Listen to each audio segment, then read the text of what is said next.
बिस्मिल्लाहिर्रहमानिर्रहीम। Dear student, अस्सलामु अलैकुम वरहमतुल्लाहि वबरकातुहू। लेक्चर नंबर 14 कोर्स टाइटल है differential equations, power series and Laplace transform. Course code है MAT102। टॉपिक्स जो आज हम स्टडी करेंगे वो है solutions of higher order differential equation.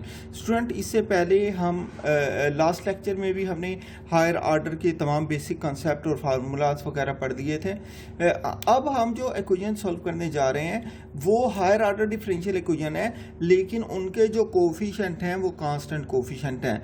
और दूसरी बात, ये जितनी भी डिफरेंशियल इक्वेशन होंगी ये सारी ज़ीरो के बराबर होंगी। ठीक है, तो हमने सॉल्व करना है d3y/dx3 - 5 d2y/dx2 + 7 dy/dx - 3y = 0। इसके लिए हमने लेट करना है, लेट y = e⁻mx। मैंने कहा था इसे इसलिए हम लेट करते हैं क्योंकि इसकी डिफ्रेंशिएशन आसान हो जाती है। ये फंक्शन कंटिन्यूअस है, कहीं भी कोई किसी किस्म की भी सिंगुलैरिटी या डिसकंटिन्यूटी नहीं आती। तो जब हमने इसका डेरिवेटिव लिया dy/dx = m(e⁻mx) d2y/dx2, अगेन इसका डेरिवेटिव लिया तो m2e⁻mx। एक और डेरिवेटिव लिया क्योंकि यहाँ पर जो है थर्ड डेरिवेटिव है हायर, तो हमने d3y/dx3 लिया, that is equal to m3e⁻mx। अब हमने इनकी वैल्यू जो ये हैं इक्वेशन 1, 2, 3 और 4 के अंदर, हमने ये इस इक्वेशन में जो कि गिवन इक्वेशन है इसके अंदर हमने इनकी वैल्यूज पुट कर देनी है। तो हमने इसकी जगह हमने d3y/dx3 की जगह हमने m3e⁻mx रखा। ये इसके बाद -5 वैसे का वैसे d2y/dx2 की जगह हमने ये वैल्यू रखी m2e⁻mx + 7 वैसे का वैसे dy/dx किसके बराबर हो जाएगा m(e⁻mx) - 3 वैसे का वैसे y किसके बराबर होगा e⁻mx = 0।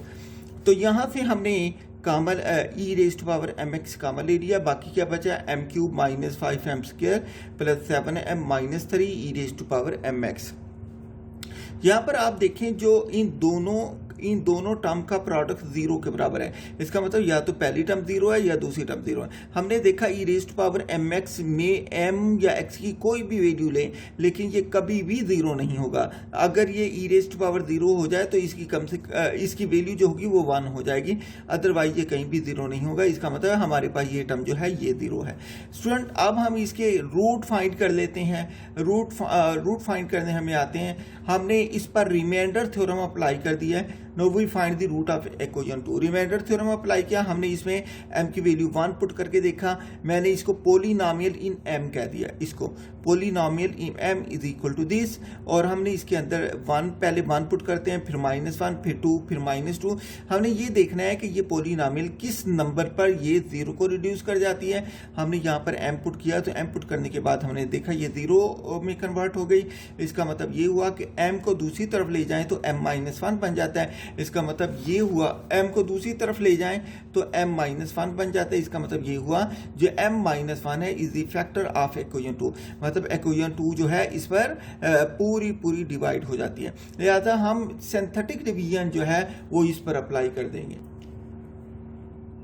तो स्टूडेंट, हमने ये इक्वेशन ली थी इसके रूट फाइंड करने। इसका कोफिशिएंट अगर कुछ नहीं है तो इसका कोफिशिएंट क्या है, 1 है। मैंने इसका कोफिशिएंट यहाँ पर 1 लिखा। ये -5 कोफिशिएंट है इसका, फिर m का कोफिशिएंट 7 है, ये कांस्टेंट वैसे का वैसे। फैक्टर कौन था जी, फैक्टर 1 था। मैंने 1 को एक्सट्रीम लेफ्ट पे लिखा। अब मैंने पहले 1 को वैसे निकाल लिया, वैसे उतार दिया नीचे, इन दोनों को मल्टीप्लाई किया, 1 × 1 इसको अगले के नीचे लिख दिया। फिर -5 + 1 -4 बचा, -4 को अगेन 1 से मल्टीप्लाई किया, -4 आ गया, 7 - 4 3 बच गया। फिर 3 को फिर 1 से मल्टीप्लाई किया, 3 × 1 = 3, ये दोनों कट के बाकी 0 बचा। अब स्टूडेंट, हमने दोबारा इस इक्वेशन को लिखा। ये पहला जो है, जब हमने एक दफ़ा डिवाइड कर दिया तो m की एक पावर कम हो गई। अब पहले के साथ 1m² है, -4m है, +3 है। मैंने इसको p ऑफ m के बराबर लिखा। इसमें मैंने 1 पुट किया। मैंने जब 1 पुट किया तो मैंने देखा अगेन 0 आ गया। इसका मतलब इसका फैक्टर जो है वो अगेन 1 है। m-1 is factor of this polynomial. ठीक है, मैंने फिर दोबारा 1 लिखा, ये 1 जो कि मैंने इसमें पुट किया था, एक्सट्रीम लेफ्ट पे लिखा, ये 1 वैसे का वैसे नीचे उतार दिया, 1 इंटू 1 1 हो गया, बाकी -3 बचा, -3 इंटू 1 क्या हो गया, -3, 3 -3 0 हो गया। अब हमारे पास क्या फैक्टर बचे जी, मैंने इसको लेफ्ट पे लिखा, इस इक्वेशन के जो फैक्टर बन गया वो एक m-1 बन गया, दूसरा भी m-1 बन गया, तीसरा m-3 बन गया। अब ये इक्वेशन किसके बराबर थी, ये 0 के बराबर थी।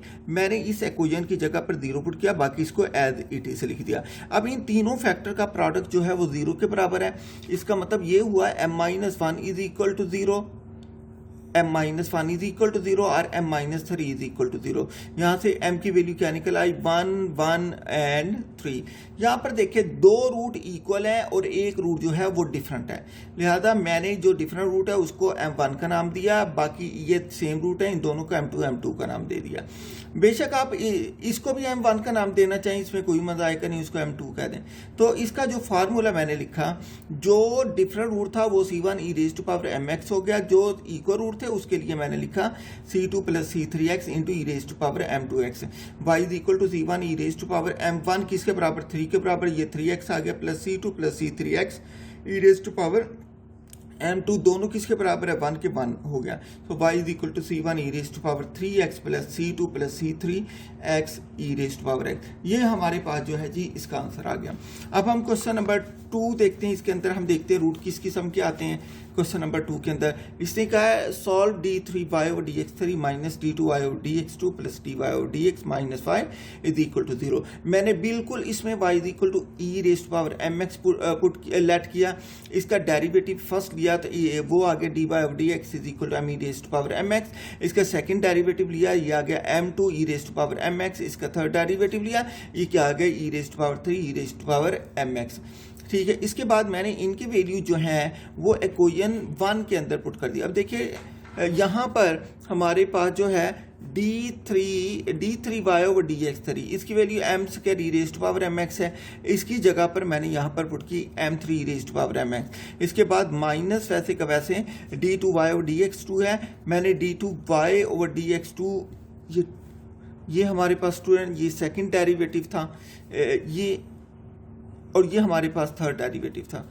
मतलब ये थर्ड डेरिवेटिव की m³ e⁻mx पुट की है, सेकंड डेरिवेटिव की -m2 e⁻mx पुट की है, और जो फर्स्ट डेरिवेटिव है m e⁻mx इसकी वैल्यू पुट की है, -5 था, y की वैल्यू e⁻mx पुट की है। हमने देखा इन तीनों के अंदर e⁻mx कॉमन आ गया, लिहाजा बाकी क्या बचा है m3 - m² + m -1 into e⁻mx is equal to 0 हमारे पास आ गया। तो हम अब इस देखते हैं कि इन दोनों टर्म का हम देख रहे हैं यहाँ पर कि इन दोनों टर्म का, इस टर्म का और इस टर्म का प्रोडक्ट 0 है। इसका मतलब या फर्स्ट टर्म 0 के इक्वल है या सेकंड टर्म 0 के इक्वल है, दोनों में से ठीक हम इनको चेक करते हैं। अब हमने यहाँ पर देखा e⁻mx ये तो 0 नहीं हो सकता, तो कौन 0 होगी, ये वाली टर्म जो है m³ - m² + m -1 ये 0 के इक्वल हो जाएंगी। ठीक है, तो हमने इसको ये लिखा। स्टूडेंट ये जो है हमारे पास ये इक्वेशन, जब हम e के बगैर इस टर्म को लिखेंगे, इन टर्म्स को, तो ये हमारे पास करैक्टरिस्टिक या ऑक्सिलरी इक्वेशन बन जाती है। ठीक है, तो इसकी करैक्टरिस्टिक इक्वेशन ऑफ 1 क्या हो गई, m³ - m² + m -1 is equal to 0। मैंने इसे पी एफ एम की को रख लें या वैसे आप इसकी फैक्टराइजेशन कर दें। तो मैंने लिखा कि दैट इज, यहाँ से मैंने m² कॉमन ले लिया, बाकी m -1 + 1, यहाँ पर m -1, तो ये क्या आ गया, P F M is equal m -1 into m² + 1 हो गया। तो हमने कहा m वो वैल्यू है जिस पर ये 0 हो जाता है, तो इसका मतलब m -1 into m² + 1 is equal to 0। ये हमारे पास इनका प्रोडक्ट 0 के इक्वल आ गया। तो इसका मतलब या तो m -1 0 के इक्वल है या m² + 1 0 के इक्वल है। तो m -1 किसकी इक्वल होगी, दैट इज इक्वल 1, या m² किसकी इक्वल होगी, m² is equal to -1, m is equal to ±√-1 हो गया। तो ये किसके बराबर हो जाती है जी, इसकी वैल्यू √-1 की वैल्यू आयोटा हो जाती है। ठीक है, तो m हो गया that is equal to 0 plus minus iota के बराबर हो गया। Then the solution of equation 1 is, equation 1 का सॉल्यूशन क्या हो गया, y is equal to c1 e raise to power mx plus, अब देखें ये एक रूट रियल है, एक रूट कम्प्लेक्स है, ये रियल है, ये कम्प्लेक्स है। रियल के लिए ये फार्मूला आ जाएगा c1 e raise to power mx, और कम्प्लेक्स के लिए क्या आ जाएगा, कम्प्लेक्स के लिए आप ये सारा मैं आपको इसकी बेसिक में बता चुका हूँ कि कम्प्लेक्स रूट के लिए होता है c2 cos bx plus c3 sin bx into e raise to power ax। So y is equal to c1 e raise to power m1 किसके बराबर आ गया, 1 के बराबर आ गया। तो c2 वैसे का वैसे, cos वैसे का वैसे, b किसके बराबर आ गया। देखिए हमारे पास ये जो रूट होते हैं ये होते हैं a plus minus b iota b।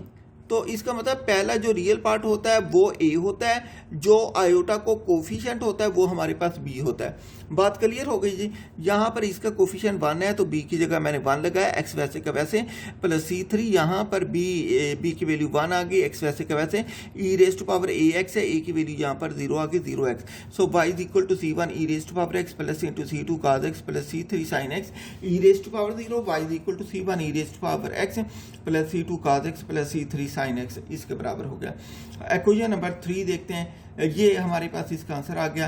ये मैंने मुख्तलिफ कैटेगरीज के जितने भी किस टाइप के क्वेश्चन हो सकते हैं मैंने हर एक को इसमें कवर करने की कोशिश की है। अब यहाँ पर मैंने क्वेश्चन नंबर 3 के अंदर क्या किया, क्वेश्चन नंबर 3 के अंदर तरीकाकार तो वही है लेकिन इसके अंदर उसने बाउंड्री कंडीशन दे दी है। तो d2y और dx2 प्लस dy और dx minus 12y is equal to 0।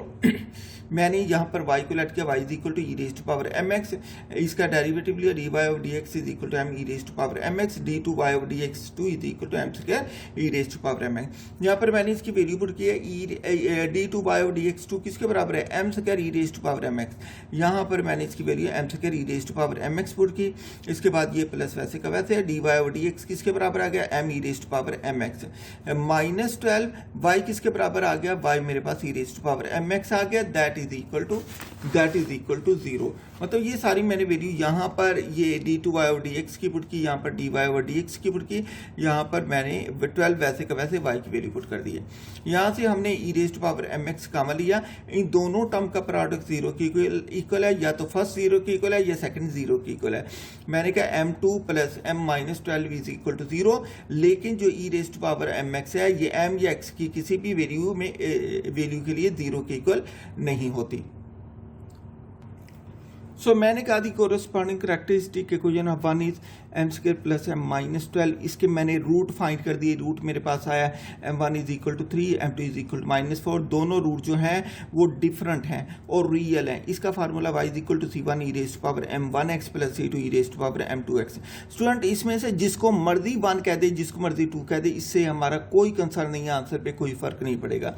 लिहाजा y is equal to c1 e raise to power 3x plus c2 e raise to power minus 4x हो गया। अब हमारे पास जो बाउंड्री कंडीशन पहली गिवन है वो है when y of 2 is equal to 0। ये जो वैल्यू है ये x की वैल्यू है, ये वैल्यू y की वैल्यू, मतलब जब x 2 होगा तो y की वैल्यू 2 हो जाएगी।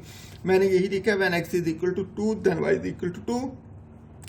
इसको इक्वेशन 1 में पुट करूंगा तो ये मेरे पास क्या आ जाएगा, x की वैल्यू 2 डालूंगा that is equal to c1 3, जहाँ जहाँ x आएगा वहाँ 2 आ जाएगा। यहाँ x आया ये 2 हो गया, प्लस c2 वैसे का वैसे, माइनस 4 वैसे का वैसे, यहाँ x आ गया, यहाँ 2 हो गया। सो ये y ऑफ 2 किसके बराबर है, y ऑफ 2 के बराबर है। यहाँ पर मैंने 2 पुट कर दिया, ये c1 e raise to power 6 plus c2 e raise to power minus 8 है। अब अगली जो हमारे पास कंडीशन दी है वो डेरिवेटिव पर दी है, y prime of 2 is equal to 0।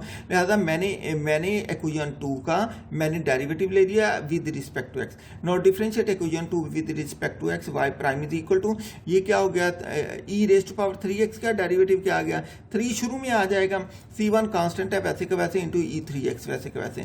इसका डेरिवेटिव लिया तो ये माइनस 4 शुरू में आ गया, minus 4 c2 e raise to power minus 4x वैसे का वैसे। When y prime of 2 is equal to 0 that is when x is equal to 2, y prime is equal to 0।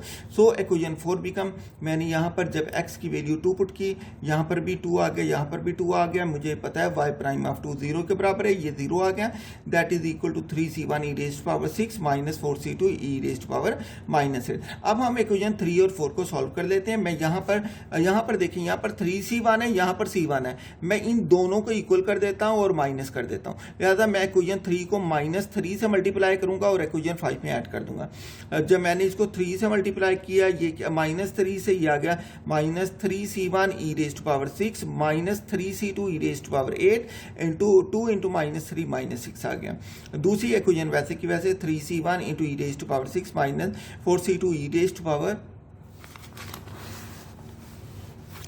मैंने यहाँ पर पहली इक्वेशन को मैंने -2 से मल्टीप्लाई किया, -3 से मल्टीप्लाई किया, -3c1 e raised to power 6 -3c2 e raised to power 8, ये 2 से -3 को मल्टीप्लाई किया, -6 आ गया। इस इक्वेशन में 3c1 e raised to power 6 -4c2 e raised to power 8 is equal to 0, इसको ऐड कर दिया, ये कैंसिल हो गया, बाकी -7c2 e raised to power -8 is equal to 6। यहाँ से हम वैल्यू निकाल लेते हैं किसकी, c2 की। स्टूडेंट यहाँ से मैंने c2 की वैल्यू निकाली, बाकी दोनों टर्म जो है वो दूसरी तरफ जाकर डिवाइड हो गई, c2 is equal to 6/7 e raised to power 8। अब मैंने c1 की वैल्यू पुट करनी है, अब मैं क्या करूँगा, 3 को 4 से मल्टीप्लाई करूँगा और 5 में ऐड कर दूंगा, तो यहाँ से अब c2 वाली टर्म कैंसिल हो जाएंगी, तो इन दोनों को ऐड किया, 7c1 e raised to power 6 is equal to 8, c1 की वैल्यू निकाली, c1 की वैल्यू आ जाएगी 8/7 e रेज़्ड टू पावर -6। अब हम ये value put c1 is equal to 8/7 e raised to power -6 and c2 is equal to 6/7 e raised to power 8 in equation 2 के अंदर put कर देते हैं, तो हमारे पास ये वैल्यू मैंने c1 की पुट की है और ये वैल्यू मैंने c2 की पुट की है, बाकी 3 और e रेज़्ड टू पावर -4 वैसे का वैसे, ठीक है, इसको मैंने सिंप्लीफाई कर दी, ये हमारे पास आंसर आ गया। क्वेश्चन नंबर 4 है जी बिल्कुल वैसे, अब उसने वैल्यू जो दे दी है वो m की शक्ल में दे दी है। जब m की शक्ल में आपके पास इक्वेशन आ जाए तो फिर आपको y is equal to e raised to power mx put करने की ज़रूरत नहीं होती, फिर सिंपल सॉल्व कर देते हैं, ठीक है। मैंने इसको सॉल्व करना है, मैंने कहा the corresponding characteristic equation of 1 की करेक्टरिस्टिक इक्वेशन क्या हो गई, ये y को छोड़ देना, बाकी ये आ जाएगा। इसके हमने रूल निकाले, क्योंकि इसमें मैक्सिमम पावर 2 है, मैंने क्वाड्रेटिक फार्मूला लगा दिया। क्वाड्रेटिक फार्मूला लगाने के बाद मैंने इनकी वैल्यू पुट की, a is equal to 75, b is equal to 50, c is equal to 12। इसे सिंप्लीफाई किया तो मेरे पास अब यहाँ पर जो रूट आ गए, इसको सिंप्लीफाई करने के बाद वो m is equal to -5/15 plus minus iota square root 11/15 आ गए, ठीक है जी। हम इसको देखते हैं, हम इसको सॉल्व करते हैं, तो हमारे पास जो m की वैल्यूज आई हैं, m is equal to -1/3 plus minus iota square root 11/15, तो मैं जानता हूँ कम्प्लेक्स रूट इसके बराबर होते हैं, a plus iota b is equal to -1/3 plus minus iota square root 11/15। अब a की वैल्यू किस क्या आ गई, -1/3, b क्या आ गया, आयोटा का कोफिशिएंट। अब इसका फार्मूला कम्प्लेक्स रूट का y is equal to c1 cos bx plus c2 sin bx into e raised to power ax। यहाँ पर मैं वैल्यू डाल देता हूँ, y is equal to c1 cos b की जगह क्या आ गया, स्क्वायर रूट 11/15, x वैसे का वैसे, प्लस c2 sin b की जगह क्या आ गया, स्क्वायर रूट 11/15, x वैसे का वैसे, into e raised to power ax, a की वैल्यू क्या है -1/3 इंटू x।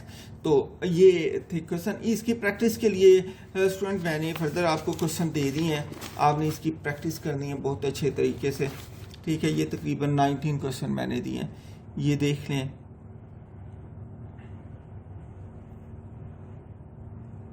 इनको बहुत अच्छे तरीके से आपने सॉल्व करना है, इसमें किसी किस्म की यानी कि मसले मसाइल हों तो आपने मेरे साथ डिस्कस करना है, ठीक है। 11 इस साइड पर है, 11 क्वेश्चन इस साइड पर हैं, बाकी क्वेश्चन जो है वो नेक्स्ट पेज पे हैं। ये 12, ये 13, 14, 15 ये बाउंड्री कंडीशन के साथ है, बाउंड्री कंडीशन के साथ आपने प्रैक्टिस करनी है, ठीक है।